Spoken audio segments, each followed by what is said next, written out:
தலை அடம் கம்முன்னு இரு. வச்சிருக்க 4 முடிக்கு ஒரு 4 தலை வேற சீவிட்டு இருக்கணுமா?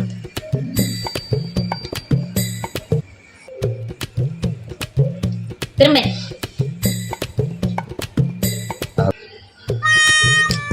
தலையை கலைக்காத.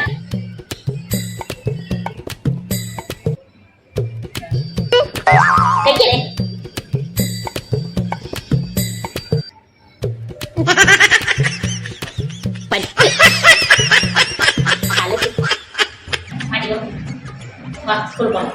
எதுக்கு? படிச்சாதான் வளர்ந்து பெரிய ஆளாவேன். மாமி நேற்று தான் சொன்னேன். என்ன சொன்ன?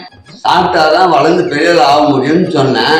சாப்பிட்டா உடம்பு வளரும், ஸ்கூலுக்கு போனா அறிவு வளரும். புரியுதா? ஸ்கூலுக்கு போனா இப்படி அறிவு வளரும். அங்க வாத்தியார் இருக்காரு, அவருக்கு எல்லாமே தெரியும். அவர் உனக்கு சொல்லி கொடுப்பாரு, உனக்கு அறிவு வளரும். சரியா? சரி வா போறோம். வணக்கம். வணக்கம்மா. என் பையனை ஸ்கூல்ல சேர்க்க வந்திருக்கேன். தாராளமா சேர்க்கலாமா? என் பையன் என்ன கேள்வி கேட்டாலும் கரெக்டா பதில் சொல்லிடுவான். அப்படியா?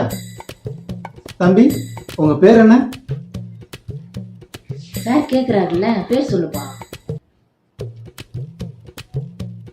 என்ன? வாத்தியாருக்கு எல்லாம் தெரியும்னு சொன்னேன். என் பேரே இவருக்கு தெரியல. பையன்கிட்ட என்னம்மா சொல்லி கூப்பிட்டு வந்தீங்க? வாத்தியாருக்கு எல்லாம் தெரியும்னு சொன்னேன். அங்கதாம்மா நீங்க தப்பு பண்ணியிருக்கீங்க. எல்லாம் எனக்கு தெரியும் சொல்லி கூப்பிட்டு வந்துட்டீங்க. இப்ப என்ன சார் பண்றது?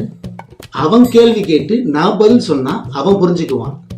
நீ சார் கிட்ட கேள்வி கேளு, நீ என்ன கேள்வி கேட்டாலும் அவர் பதில் சொல்லுவார். நீ கேளு செல்லம். இன்னைக்கு காலையில நான் என்ன டிஃபன் சாப்பிட்டேன்? என்னம்மா கேக்குறான்? என்னடா? மம்மி நீ என்ன சொன்ன? வாத்தியாருக்கு எல்லாம் தெரியும்னு. அவருக்கு என் பேரும் தெரியல. காலையில நான் என்ன டிஃபன் சாப்பிட்டேன்னு கேட்டா அதுவும் தெரியல. அவருக்கு ஒண்ணுமே தெரியல. பசங்களை ஸ்கூல் கூப்பிட்டு வரும்போது படிக்கிறதுக்குன்னு சொல்லி கூப்பிட்டு வாங்க. அதை விட்டுட்டு வாத்தியாருக்கு எல்லாம் தெரியும் சொல்லி கூப்பிட்டு வராதீங்க. இந்த மாதிரிலாம் கேள்வி கேட்டா நாங்க என்னமா பதில் சொல்றது? நீங்க சொன்ன மாதிரி சொல்லி பையனை வேற ஸ்கூல்ல சேர்த்துறேன் நான். அதான் கரெக்ட் மம்மி. அவருக்கு ஒண்ணுமே தெரியல. நல்லா படிங்க. என் பேர் தெரிஞ்சுங்க, டிஃபன் நான் சாப்பிட்டேன்னு தெரிஞ்சுக்குவோம். மாதிரி சொல்லலாம்.